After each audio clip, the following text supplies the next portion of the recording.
할렐루야.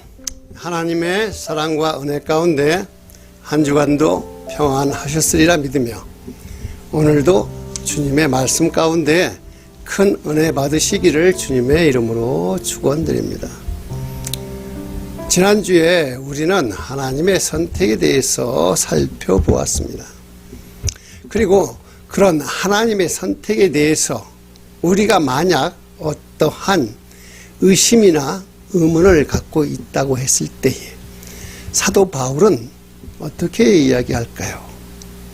사도 바울이 우리에게 성경을 통해서 말해준 것이 두 가지가 있는데, 첫째는 책망하는 것, 두 번째는 바로 인정하는 것이었습니다. 책망은 피조물된 우리가 창조주 하나님을 판단하는 것에 대한 책망이고, 또 인정하라고 하는 것은 토기장이이신 하나님께서 진흙인 우리들이 토기장이 하나님께 그 어떠한 선택을 해도 인정하라고 하는 것입니다.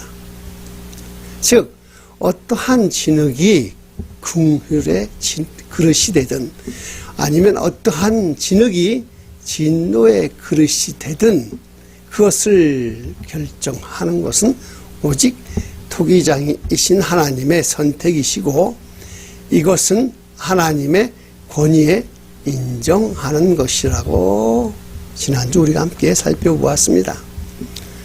그러면서 긍휼의 그릇으로 부름받은 우리 중에는 유대인들도 있지만 이방인도 포함되어 있다라는 것을 강조했습니다. 이것은 선민사상에 빠져 있던 유대인들에게는 그 범위가 축소되고, 대신에 이방인들에게는요 그 범위가 확정되었다라는 말이 되는데, 그 말은 긍휼의 그릇, 즉 하나님의 언약의 백성, 축복의 백성이 이스라엘 전 민족 안에서 이제는 오직 유대 그리스도 안으로 그 범위가 축소되는 반면에, 이방인들 가운데는 이방 그리스도인들이 갈수록 확장되어 간다라는 말이 되는 것입니다. 그렇다면 이 말을 듣는 유대인들의 심정은 어떨까요? 그저 담담하게 이 말을 듣고 인정하려고 했을까요? 아니지요. 오히려 이런 말을 하고 있는 사도 바울을 배척하고 이단이라며 죽이려고 했습니다. 당시 상황을 잘 표현한 것이 바로 사도행전 23장인데, 이 말씀을 중심으로 영상을 하나 보시겠습니다. 자, 보시지요. 날이 새매 유대인들이 당을 지어 맹세하되 바울을 죽이기 전에는 먹지도 아니하고 마시지도 아니하겠다 하고 이같이 동맹한 자가 40여 명이더라. 기독교는 처음에 유대교에서 갈라져 나와서 새롭게 출발했습니다. 유대교는 구약을 통해 율법을 지킴으로 해서 구원을 얻을 수 있다고 생각했습니다. 그래서 율법을 열심히 지키며 살아가고자 노력했습니다. 그런데 율법을 완전히 지키는 것은 인간의 힘으론 절대적으로 불가능하다라는 것을 아는 유대교의 지도자들은 율법을 잘 지키는 척만 했던 것입니다. 이것을 아시는 예수님께서 형식적인 종교생활, 외식하는 자들이라고 바리새인들을 책망하셨습니다. 그러던 중에 그들이 그토록 기대하던 메시아가 오셨는데, 그 메시아는 그들이 원하던 모습의 메시아가 아니었습니다. 다윗처럼 천하를 호령하며 온 유대와 로마까지 정복하실 강한 군주의 모습을 원했던 그들에게 예수 그리스도는 너무나 약하고 천해 보였기에, 그런 예수 그리스도가 자신들의 필요를 채워줄 수 없다라고 판단하고 예수 그리스도를 버렸습니다. 즉 유대교의 메시아는 예수 그리스도가 아니었기에 예수 그리스도를 인정하지 않았으나 오히려 핍박하고 멸시하고 십자가에 못 박아 죽여버렸던 것입니다. 그런데 그런 예수 그리스도를 믿는 자들이 생기기 시작했습니다. 그들은 마가의 집 다락방에서 모여서 열심히 기도했습니다. 그리고 성령님의 임재가 그들에게 있을 때 교회가 시작되었습니다. 유대교는 성전 중심이라면 기독교는 교회 중심입니다. 유대인들 가운데 성전 중심에서 교회 중심으로 살아가는 사람들이 생겼으니 이들이 바로 초대교회 성도들이었으며 아주 열성적인 바리새인 중에 한 사도를 세웠으니 그가 바로 사도 바울이었습니다. 이 사도 바울은 유대교를 너무나 잘 알고 있었고 또한 기독교도 잘 아는 사람이 되었습니다. 그래서 사도 바울은 유대교를 믿던 사람들 가운데 기독교를 전파하며 교회를 세워나갔습니다. 유대교와 기독교, 이 두 종교가 한 울타리 안에 있으니 얼마나 힘들었겠습니까? 기득권을 가진 유대교는 끊임없이 기독교를 탄압하였고 그 가운데 수개인 사도 바울을 철천지 원수처럼 여기게 되었습니다. 그리고 마침내 유대교와 기독교는 서로 적대관계가 되었습니다. 사도 바울이 유대교 회당에 들어가 같은 유대인들이라고, 같은 동족이라고 안타까운 마음으로 복음을 전했는데 이것이 바로 유대교인들의 눈에는 바로 이단을 전하는 자처럼 보였기 때문입니다. 그래서 유대인들은 처음에는 놀라고 혼란스러웠지만 마침내는 사울을 죽이려고 공모를 했던 것입니다. 할렐루야. 만약에 이 시대에 사도 바울이 각 교회를 다니면서 다른 교리를 가르친다면 어떻게 될까요? 당연히 사도 바울은 이단의 수괴가 되고 각 교회마다 비상이 걸려서 사도 바울이 교회로 들어오지 못하게 할 것입니다. 하지만 우리는 이제 다 압니다. 사도 바울이 전하는 복음이 진짜라는 것을 말입니다. 사도 바울이 전하는 복음은 바로 예수 그리스도가 구약에서 말하던 메시아이시고 또한 하나님의 아들이시며 우리를 구원해 주실 구세주라는 것을 말하는 것이기 때문입니다. 그래서 오늘 본문을 통해서 이런 사도 바울이 왜 유대인들은 구원받을 자가 적고 이방인들은 구원받을 자가 많은지에 대해서 설명해 주고 있는 것입니다. 오늘도 우리는 이 귀한 말씀을 통해서 함께 은혜 받는 시간 되기를 주님의 이름으로 축원드립니다. 먼저 25절을 봅시다. 25절 호세아의 글에도 이르기를 내가 내 백성 아닌 자를 내 백성이라 사랑하지 아니한 자를 사랑한 자라 부르리라. 자, 여기에서 말하는 내 백성 아닌 자, 사랑하지 아니한 자들은 누구일까요? 이방인들일까요? 자, 원래 호세아가 말하던 내 백성 아닌 자, 사랑하지 아니한 자란 바로 이스라엘 민족을 말합니다. 호세아에서 보면 하나님은 신랑이시고 이스라엘 백성들은 신부였습니다. 근데 그 신부인 이스라엘 백성들이 스스로 하나님의 신부의 자리를 내버리고 이방 신들에게 가서 간음을 했기 때문에 하나님의 백성의 지위를 박탈당했습니다. 그래서 그때부터 내 백성이 아닌 자라고 하는 것입니다. 자, 계속해서 26절을 보시면 26절 너희는 내 백성이 아니라 한 그곳에서 그들이 살아계신 하나님의 아들이라 일컬음을 받으리라 함과 같으니라. 너희는 내 백성이 아니라 한 그곳에서 그들이 살아계신 하나님의 아들이라 일컬음을 받으리라 함과 같으니라. 자, 마찬가지입니다. 이스라엘 백성들을 하나님께서는 이제 다시 회복시키시겠다라는 것처럼 그 안에 담긴 하나님의 의지가 담긴 말씀이에요. 그런데 사도 바울은 이러한 호세아의 말씀을 인용하면서 이스라엘 백성들이 들어가는 그 내용에 이방인들로 바꿔놨어요. 구약에 쓴 호세아서는 이스라엘 백성들을 이 말씀으로 적용시켰다라면 이제 예수 그리스도가 오신 이후에 복음은 이스라엘 백성들이 아닌 이방인들에게 이 말씀을 적용하고 있는 것입니다. 자, 이 말씀을 통해서 과거 이스라엘 백성들만을 내 백성이라고 부르시던 하나님께서는 이제 이 복음 시대에는요, 온 민족, 온 이방인들을 다 내 백성으로 부르신다라는 것을 우리는 기억해야 한다는 것입니다. 이것이 바로 예수 그리스도의 십자가의 보혈로 인해 우리가 살아계신 하나님의 거룩한 백성이 되었다라는 것을 알게 되는 것입니다. 아멘. 자, 계속해서 우리는 27절, 28절을 보시죠. 27절. 또 이사야가 이스라엘에 관하여 외치되 이스라엘 자손들의 수가 비록 바다의 모래 같을지라도 남은 자만 구원을 받으리니. 28절.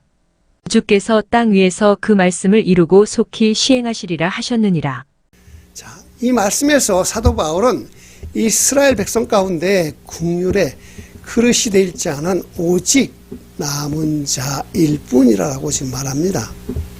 그리고 그 말씀은 속히 시행될 거라고 말하고 있습니다. 그렇다면 그 남은 자란 누구일까요? 29절을 함께 보시면 29절. 또한 이사야가 미리 말한 바 만일만군의 주께서 우리에게 씨를 남겨두지 아니하셨더라면 우리가 소돔과 같이 되고 고모라와 같았으리로다 함과 같으니라. 즉 하나님께서 씨를 남겨두신 사람들, 그들이 바로 유대인들 중에 예수 그리스도를 믿는 기독교인들을 말하는 것입니다. 자, 그렇다면 이스라엘의 구원이 이스라엘의 그 남은 자들에게만 주어지고 나머지 이스라엘 백성들은 구원을 얻지 못한다는 그런 말일까요? 사도 바울은 그 이유를 30절 이하에서 설명해 주고자 합니다. 먼저 30절에서 32절까지를 보시면 30절. 그런즉 우리가 무슨 말을 하리요? 의를 따르지 아니한 이방인들이 의를 얻었으니 곧 믿음에서 난 의요. 31절. 의의 법을 따라간 이스라엘은 율법에 이르지 못하였으니. 32절. 어찌 그러하냐? 이는 그들이 믿음을 의지하지 않고 행위를 의지함이라 부딪힐 돌에 부딪혔느니라. 자, 여기에서 이방인들은 예수님을 믿는 이방인들을 말하고요. 이스라엘은 예수님을 믿지 않는 유대인들을 말합니다. 그래서 이방인들이라도 예수님을 믿으면 의를 얻는데 그 의가 믿음에서 난 것이고 아무리 유대인들이라도 행위를 의지하며 믿음을 의지하지 않는 것은 부딪힐 돌에 부딪힌다라고 지금 말하고 있죠. 그러면 여기에서 나오는 부딪힐 돌, 이것은 무엇을 의미하는 것일까요? 자, 성경에는요, 이 돌과 반석에 대해서 이렇게 말합니다. 먼저 베드로전서 2장 4절에서 5절을 보시면, 자, 하나님께서는 택하심을 입은 보배로운 산 돌이신 예수에게 나아가 너희도 산 돌같이 신령한 집을 세우고 라고 쓰여져 있어요. 또 마태복음 16장 18절에 보면 너는 베드로라 내가 이 반석 위에 내 교회를 세우리니 음부의 권세가 이기지 못하리니. 아멘. 자, 여기서 보면요, 돌과 바위는 예수 그리스도를 말합니다. 그리고 그 돌과 바위 대신은 반석 대신 예수 위에다가 교회를 세운다라고 하는 것입니다. 그래서 오늘 말씀의 제목인 걸림돌이 될까 기초돌이 될까를 함께 생각해 보면요, 내가 예수 그리스도를 어떻게 믿느냐에 따라서 교회의 걸림돌이 될 수도 있고 아니면 기초돌이 될 수도 있다라는 것을 연상하게 되는 거예요. 자, 그렇다면 어떤 사람들이 걸림돌이 될까요? 오늘 본문 33절을 보십시다. 13절. 기록된 바보라 내가 걸림돌과 거치는 바위를 시온에 두노니 그를 믿는 자는 부끄러움을 당하지 아니하리라 함과 같으니라. 기록된 바 내가 걸림돌과 거치는 바위를 시온에 두노니 그를 믿는 자는 부끄러움을 당하지 아니하리라 함과 같으니라. 자, 이 말씀은 사도 바울이 이사야서 28장 16절을 인용한 말씀입니다. 그런데 원래 이사야서 28장 16절에 나오는 내용은 걸림돌과 거치는 바위가 아니라 시험한 돌이요 귀하고 견고한 기초돌이라는 것이었어요. 그런데 사도 바울은 이것을 바꿔서 표현해 놓았을까요? 왜 그렇게 했을까요?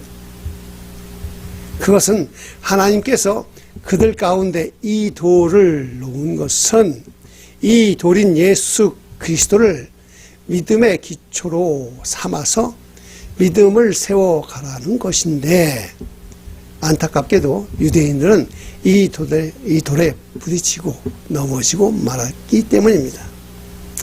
자, 유대인들, 그들이 누굽니까? 자신들의 행위로 의롭다 함을 얻고자 했던 사람들 아닙니까? 그래서 그들은 열심히 율법을 지키려고 노력했고, 그리고 하나님께서는 자신들이 이렇게 노력하는 모습을 보시면 자신들에게 남들보다 의로운 인간이라고 인정해 줄 아는 착각 속에 살았던 사람들입니다. 하지만 인간의 행위로 하나님의 의에 이르겠다라는 것은 처음부터 불가능한 목표였고, 하나님 앞에 자신의 행위를 통해 보여주는 모든 신앙의 모습은 그저 더러운 옷과 같았던 자기 의일 뿐이었던 것입니다. 그런데 지금과 같은 복음의 시대에도 과거 유대인들처럼 자기가 쌓아놓은 행위의 보람을 느끼며 공로심을 자랑하는 사람들이 교회마다 너무도 많다라는 것입니다.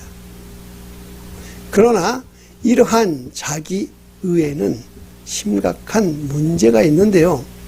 그것은 자기의 의를 드러내기 위해서는 자신이 했던 선한 행위들, 즉 교회를 위해서 헌금을 많이 낸 것, 또한 이웃들을 위해서 구제 헌금들을 냈고, 또 교회가 원하면 교회를 위해서 봉사를 많이 했다라는 것을 남이 알아줘야 하는데 잘 알아주지 않으니까 결국은 자기 스스로 자랑을 해야 된다라는 것이지요.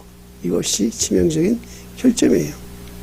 그런데 이러한 자랑이 하나님의 의를 가려버리는 결과가 되기 때문에 교회 안에 있는 모든 성도들이 모두가 자기 자랑만 하고 다닌다면 과연 그곳에 얼마나 하나님의 의가 나타나고 또한 복음이 제대로 전달될 수 있을까요?